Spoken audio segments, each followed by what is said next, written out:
Bienvenue dans l'univers de femmes.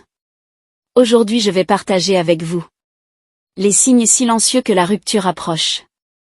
Les ruptures ne commencent jamais par une explosion.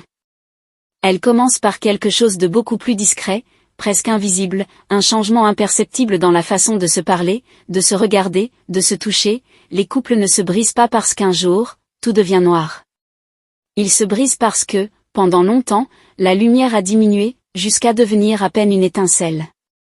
Premier signe, quand le regard change, tout change. Il y a un langage que l'on n'enseigne pas à l'école, le langage des regards. Un couple peut survivre aux disputes, aux désaccords, aux différences, mais un couple ne survit pas longtemps quand les regards cessent de parler. Le regard n'a plus la même chaleur. Plus la même admiration. Plus la même tendresse.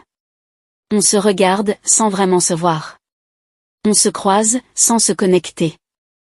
Et cette absence de regard, ce silence des yeux, est souvent l'un des premiers signes que quelque chose se déplace, quelque chose se détache, quelque chose s'éteint. Deuxième signe, les conversations deviennent mécaniques. Avant, vous pouviez parler pendant des heures. Aujourd'hui, les conversations se résument à des phrases courtes. Ça va? Oui. T'as mangé? Oui. Bonne nuit. Bonne nuit. Plus de profondeur, plus de partage. Plus de vulnérabilité. Les discussions se réduisent à la logistique, les enfants, le travail, les courses, les obligations. La dimension affective disparaît, et la relation se transforme en simple cohabitation.